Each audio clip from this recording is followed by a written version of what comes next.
Sam Raimi is back. This time he's teaming up with Rachel McAdams and Dylan O'Brien and a deserted island. That's right, we are talking about Send Help. Spoiler free, let's get right into it. Send Help tells the story of Linda Little, played by Rachel McAdams. Linda is an excellent employee. She does her work and she does it very well. She is essential at this company. She just doesn't know quite how to work with people. She's very socially awkward. Dylan O'Brien plays the son of her former CEO who's coming in to take over the company, and the two immediately do not hit it off. However, Dylan O'Brien's character throws Linda a bone and invites her on their big trip to negotiate this merger. The plane goes down and the two are the only survivors of the plane crash. Now they are stranded on this island and they must overcome their past grievances and work together to survive. However, things go off the rails in true Sam Raimi fashion. I didn't know what to expect really with this. I knew the basic premise, but I did know Sam Raimi was directing it, so I knew to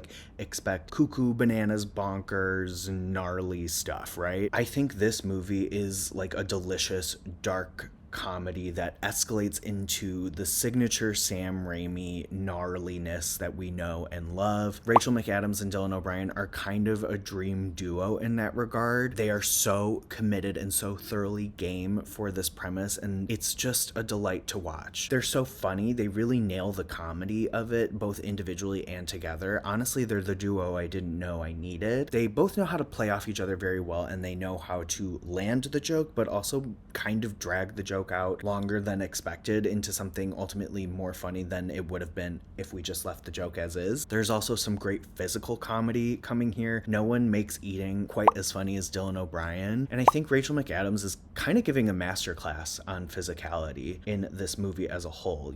Linda is this awkward woman. She's really interior, and Rachel McAdams does a great job at shrinking herself and being very anxious and fumbling her way through interactions. Ironically, when they get to the island, Linda becomes more and more confident in herself. She is a survivor aficionado. She knows how to survive and she gets to put it to use, and she's thriving on the island, and it's really cool to watch the physical transformation that Rachel McAdams has Linda go on as their ordeal continues. It's very subtle, very gradual, but very, very strong. And again, the two know how to play off each other. They're both kind of moving in parallel directions, and then it pivots, and then they move back and forth, and it's very non-linear, their journeys, but they both know how to tap into the physicality, and they both know how to tap into that character really well, to the point where the journeys feel very earned, very lived in, and very real, and they're constantly complimenting but also clashing with each other. It just mwah. Also, I think they both take these respective characters that could be 2D caricatures, right? Linda could just be this generic mousy insecure woman, turns into an island queen, and Dylan O'Brien's character Bradley could just be this generic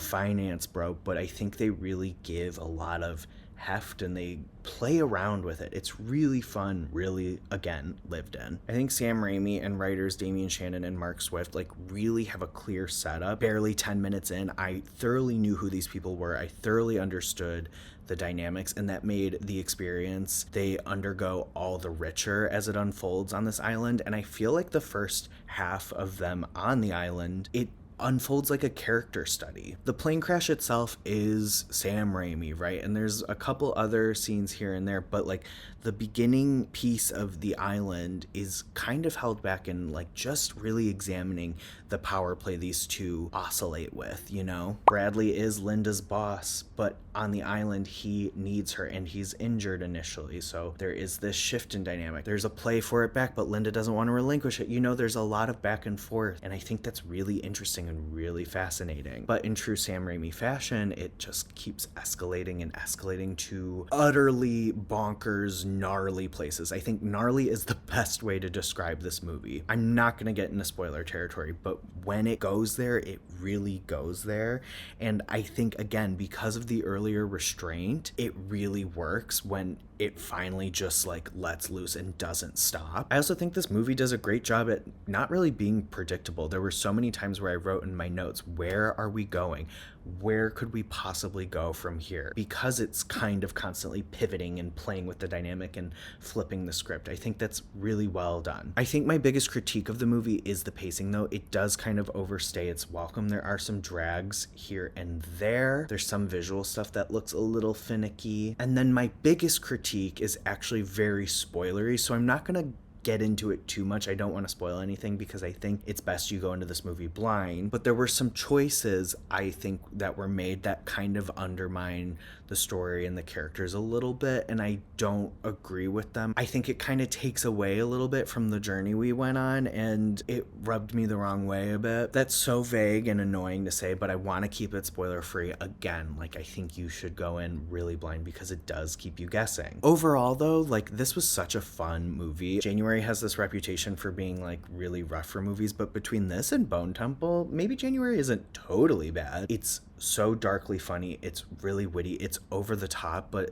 like everyone involved on and off screen know that, and they lean into it and they use it effectively. I wouldn't call it a horror movie, but there are moments that like really have you clutching your pearls and holding your breath. The tension is insane and it doesn't really let you go. It just gradually builds and builds and builds like a ticking time bomb. I think this is such a fun way to spend your time at the movies, especially in January. It is flawed, but it is so fun, and I think it's Sam Raimi like really tapping into like what makes him so exciting and special as a filmmaker. I really think like his fans are going to love this. I gave it 3.5 stars. I had a great time. I was laughing out loud.